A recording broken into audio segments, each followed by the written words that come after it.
इतने energetic person Umesh Singh ji Tanwar, उनसे आग्रह करूंगा कि वो अपना उद्बोधन और आशीर्वाद स्वरूप हमें प्रदान करें। उमेश सिंह जी। जय जगत साथियों,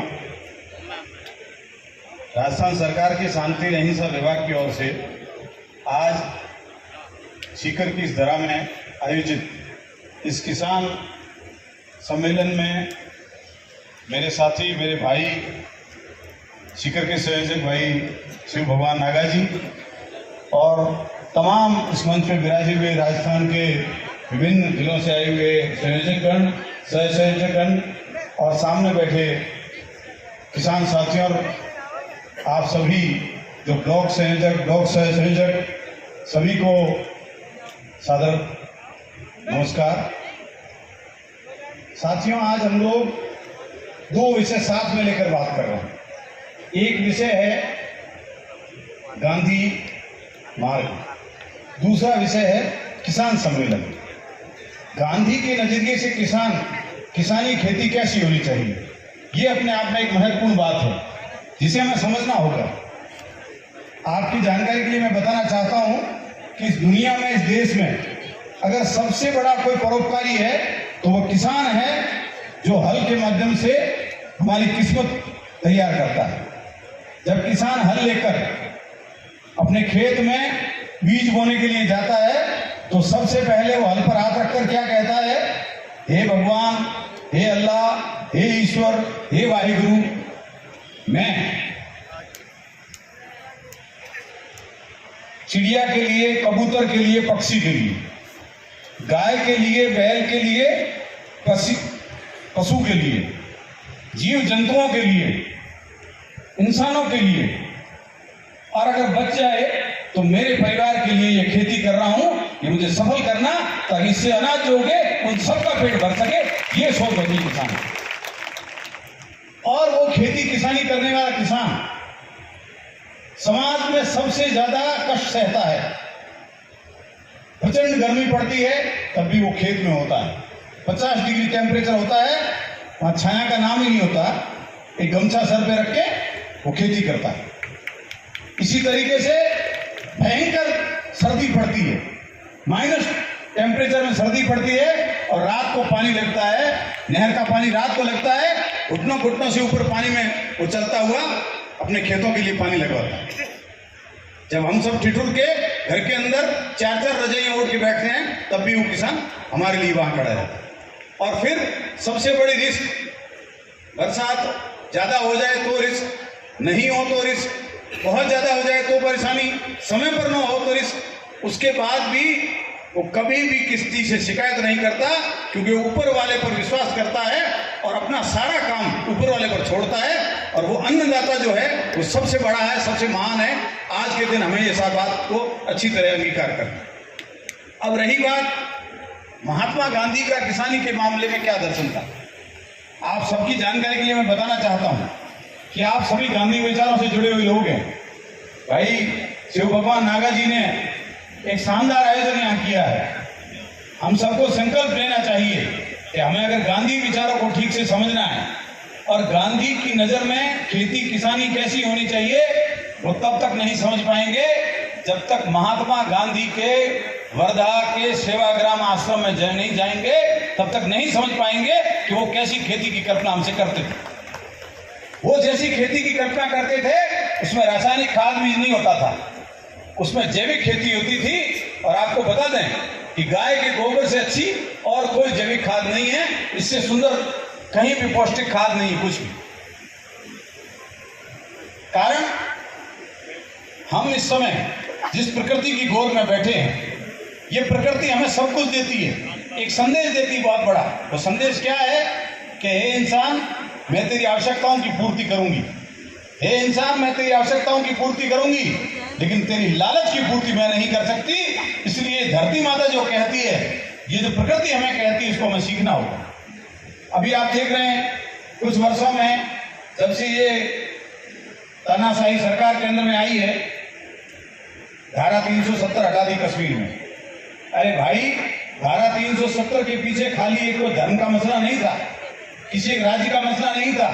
भारत के और भी कई राज्यों में धारा 370 है, और 370 के पीछे का मंतव्य समझिए।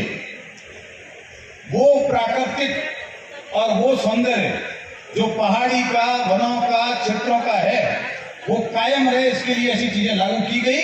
अब जैसी धारा 370 हटी, तो आपको बता दूं कि जम्मू कश्मीर के जम्मू क्षेत्र में जो प्लेन एरिया है, वहां तो चारों ओर तथाकथित मित्रों को वहां कंपनियों ने जमीनें अलॉट कर दी है, और पहाड़ी इलाका जो कश्मीर का है, हिली एरिया, वहां जंगल कटने लग गए, पहाड़ कटने लग गए और होटलें बनने लगी।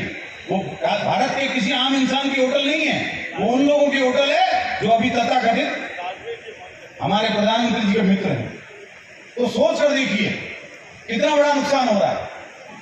उत्तराखंड में, हिमाचल प्रदेश में, जम्मू कश्मीर में आए दिन हम खबरें देखते हैं, टीवी में, अखबार में, पहाड़ दशक रहे हैं, लैंडस्लाइड हो रहा है, कारण है पेड़ काटे जा रहे हैं। ये पेड़ प्रकृति की सबसे ताकतवर चीज है, जिसको जिस तरीके से अंधाधुंध काटा जा रहा है, इससे आने वाले समय में वातावरण पर बहुत नकारात्मक इसका असर होगा।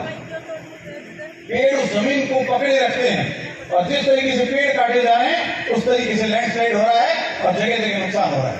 अरे पहाड़ों में 4 लाइन 6 लाइन नहीं होती, पहाड़ों में सिंगल लाइन ही होती है। वर्षों से सिंगल लाइन थी, उस पर भी हमारे लोगों ने वर्षों तक गए आए हैं। लेकिन जब से ये तथाकथित मित्रों के सहयोग से ये जो काम किया जा रहा है, इससे भारत की प्रकृति को नुकसान हो रहा है। वो आदिवासी, वो हमारा जंगल में रहने वाला साथी, जिसका जल, जंगल और जमीन पर हक है, उसका हक छीना जा रहा है, और कोई छीन रहा है तो वर्तमान की केंद्र की नरेंद्र मोदी सरकार छीन रही है।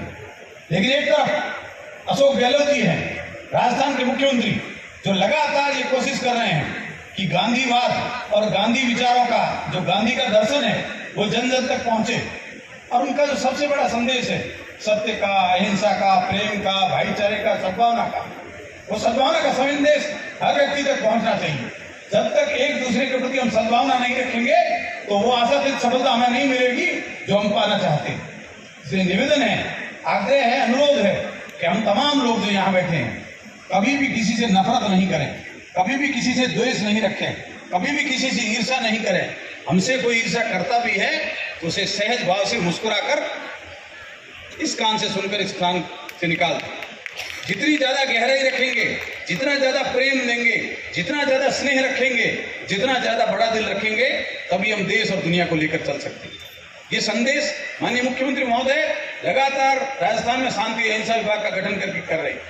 यह प्रयास भाई शिव भगवान नागा जी सीकर में और हम लोग जैसलमेर में कर रहे हैं। माननीय मनीष शर्मा जी अभी हमारे बीच नहीं है, सुबह मंच पर थे, किसी कार्यक्रम में गए हैं। वो लगातार पूरे 3 साल से पूरे राजस्थान के सभी जिलों में जाकर ब्लॉक स्तरीय, जिला स्तरीय अलग अलग सम्मेलनों में कार्यक्रम कर रहे हैं। कोशिश क्या है? कोशिश है माननीय मुख्यमंत्री महोदय की ये सोच कि देश में चारों ओर नफरत का वातावरण है।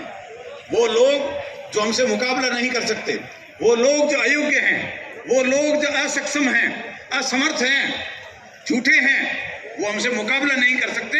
इसलिए हमारे विरुद्ध झूठी बातें फैला रहे हैं, झूठ फैला रहे हैं। उस झूठ का मुकाबला करने के लिए समाज में धर्म के नाम पर, जाति के नाम पर, रंग के नाम पर, लिंग के नाम पर, भाषा के नाम पर, वर्ण के नाम पर, नस्ल के नाम पर और क्षेत्र के नाम पर देश को तोड़ा जा रहा है। और इस समय हमारी जवाबदारी बढ़ जाती है कि हम उनकी टोटने के प्रयास को, हमको देश को जोड़ना है। इसलिए जो माननीय राहुल गांधी जी ने एक संदेश दिया है भारत जोड़ो यात्रा के माध्यम से, वो बहुत बड़ा संदेश है। और हम सबको संकल्प लेना चाहिए कि उसी तरीके से भारत जोड़ो यात्रा पर हम लोग अपने यहाँ ऐसा प्रयास करें। आपको मैं बताना चाहता हूँ कि 7 सितंबर 2022 को जब राहुल गांधी जी कन्याकुमारी से पैदल चले और कन्याकुमारी से कश्मीर तक के लिए रवाना हुए, तो उन्होंने भारत जोड़ो यात्रा प्रारंभ की। मेरे जैसलमेर के साथियों ने मुझे कहा कि हम भी उस भारत जोड़ो यात्रा में शामिल होंगे, लेकिन हमने जब AICC से संपर्क किया तो वहां सीमित लोग थे, इसलिए नहीं हो पाए।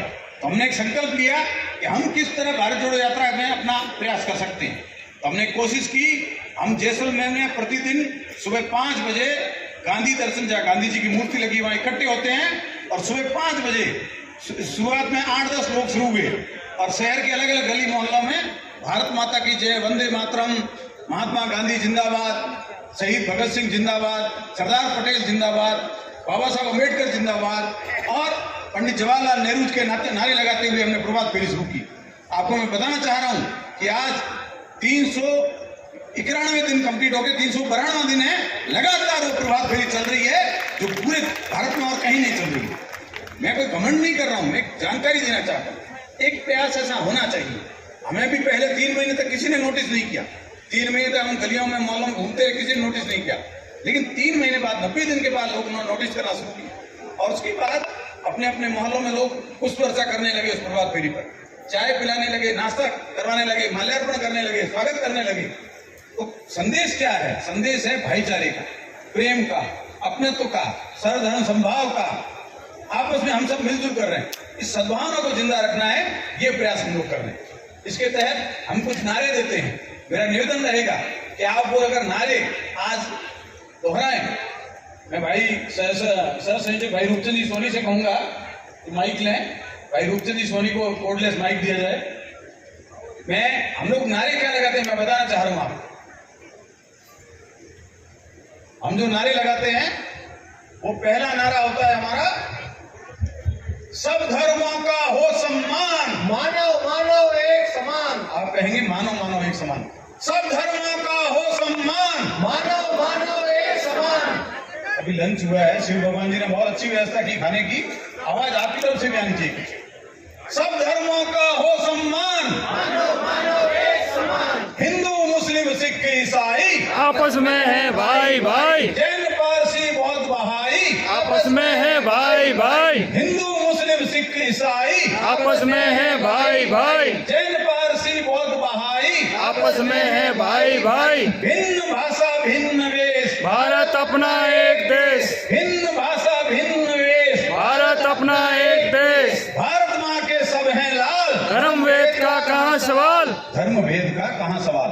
भारत माँ के सब हैं लाल, धर्म वेद का कहाँ सवाल, भारत माँ के सब हैं लाल, धर्म वेद का कहाँ सवाल। कश्मीर हो या कन्याकुमारी, भारत माता एक हमारी, कश्मीर हो या कन्याकुमारी, भारत माता एक हमारी। सीकर हो या गुवाहाटी, अपना देश अपनी माटी, सीकर हो या गुवाहाटी, अपना देश अपनी माटी। बोलो भारत माता की जय जय जय जय। जिन लोगों ने